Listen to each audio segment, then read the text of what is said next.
Welcome back to Bethel Times. இந்த Sunday நாங்கள் எங்கே போயிருந்தோம்னா மை லிட்டில் மங்கீஸ்னால் என்ன? அதாவது அங்கே நிறைய கேம்ஸ் இருக்கும். நம்ம பே பண்ணி விளையாடிக்கலாம். ஃபஸ்ட்டு எடுத்தோன்னே ஒரு கேம் விளையாடணும். அது வந்து பைக் கேமு. என் தங்கச்சி தான் ஏறி உட்காந்துட்டு வாக்க ஓட்டலாம் அப்படின்னு சொல்லிட்டு இருந்தால் அங்கே வந்து பார்த்திங்கன்னா நம்மளுக்கு ஹெல்ப் பண்ணாங்க எப்படி விளையாடணுன்றதுக்கெலாம். நானும் என் தங்கச்சியும் சேர்ந்து டபுள்ஸ் ஏறி உட்காந்துட்டு விளையாடினோம். அங்கே வந்து பார்த்திங்கன்னா நிறைய பேர் இருப்பாங்க. அதில் வந்து நம்ம ஒருத்தவங்களை பிக் பண்ணிவிட்டு நம்ம வண்டி ஓட்ட ஆரம்பிச்சிடலாம். அதில் இண்டிகேட்டர் இருந்துச்சு.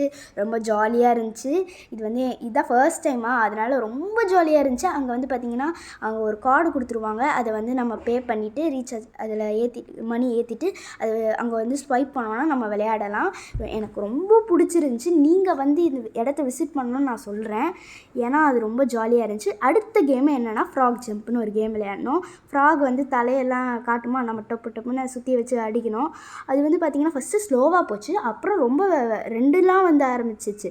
அடுத்தது ஷூட்டிங் கேம் தான். நானும் என் தங்கச்சியும் விளையாடணும். சுட்டுட்டு இருந்தோம். அங்கே நிறைய ஜாம்பிஸ்லாம் இருந்துச்சு. அந்த ஜாம்பிஸ்லாம் சுட்டுட்டு இருந்தோம். ரொம்ப ஜாலியாக இருந்துச்சு இந்த கேமும். என் தங்கச்சி அக்கா இதை பண்ணுக்கா சுடுப்பா போ அப்படின்னு சொல்லிகிட்டே இருந்தால் எனக்கும் சரி இருடி போயிடலாம் சுட்டுலான்னு சொல்லிட்டு நாங்கள் ஜாலியாக விளையாடணும். அடுத்தது வாட்டரில் தான் கேம் எல்லாருக்குமே பிடிக்குமே.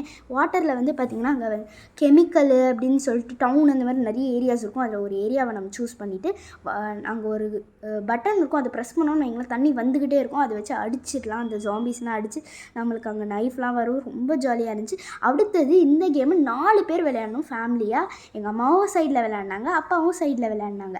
அப்புறம் நானும் என் தங்கச்சி அவங்க நிறைய பால்ஸ் வருமா எடுத்து அந்த ஸ்க்ரீனில் அடிக்கும். அவங்க வருங்க 1 2 3 10 அந்த மாதிரி 20 நிறைய வரும். அதெல்லாம் அது மேலெலாம் அந்த பாலை தூக்கி அடித்து அந்த ஸ்க்ரீனையே உடைக்கிற மாதிரி ஒரு இதெல்லாம் காமிச்சிச்சு. அது எங்களுக்கு ரொம்ப பிடிச்சிருந்துச்சி.